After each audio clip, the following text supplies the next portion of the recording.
Chris, you're amazing. You're a physician, a programmer, an entrepreneur yourself, and not much you haven't done. Talk to us about the investment areas you're particularly excited about based here in Boston. Sure. Thank you for having me. In Boston, we're clearly investing heavily in life sciences. So it's across the entire spectrum of healthcare. So, therapeutics, even if there's not an IT component, we'll do pure drugs, we'll do diagnostics, med tech. And then there's a lot of payer, provider, IT sort of opportunities here. Anywhere where computer science touches any part of healthcare, that's going to be an area we're going to get involved with. Talking about payer-provider area, just today we were talking about Clover Health. Yeah. It seems to be a new investment of yours. You've gone in. It's now become a newly minted unicorn, no less, because of the money, the $130 million that you've contributed to.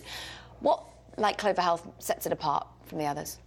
I go back to the people who started it. So there's two very special people behind Clover Health. Vivek, the CEO of the company, and Chris Gale. So Chris actually was previously at Yammer. He's an IT person, just actually an incredible person. And Vivek has been somebody we've known through Flatiron Health, another of our large healthcare investments. It's very rare to be able to find a company that can really marry the healthcare insights that come from somebody who's been in the industry with really where IT is going. And the two of those people together, we saw as being a very special opportunity. So it is really about founders and leadership. It's not about the idea to a certain extent, or how much is that what sets it apart? If I'm a Boston-based entrepreneur looking to get some GV money right now, I have to be wooing you by the force of my personality and the experience that I have. I find those two things go together. Big ideas attract great people. Great people will only work on big ideas, and so it's got to be both for us.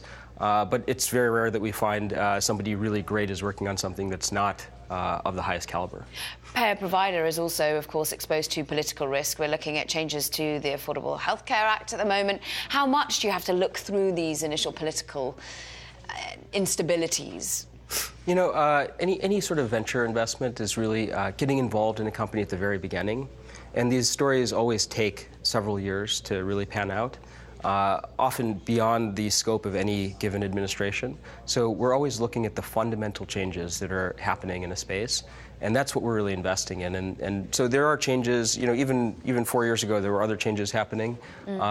We have to look at the things that are going to be pervasive in any of these administrations, and that tends to be the thing that we're really investing in. And at the moment, that is data meeting with health. Absolutely, absolutely. But also, we're paying a lot for healthcare. Are we getting enough for it? What are the things that we can do to increase the efficiency of understanding diseases, of understanding what's happening in our healthcare delivery system, understanding how we pay for things? These are fundamental questions that are going to transcend any of the immediate political or payer shifts that we're seeing today. You're talking about 7-10-year bets here. Yeah. What about those that are coming to roost at the moment? What about, we were just talking about valuations, and GE Ventures feels that valuations are coming down, and anyone would tell you that. Do you think they are? And what about the exit areas for these sorts of companies you're investing in? I think it depends a lot on the different areas. We're very active as a venture fund.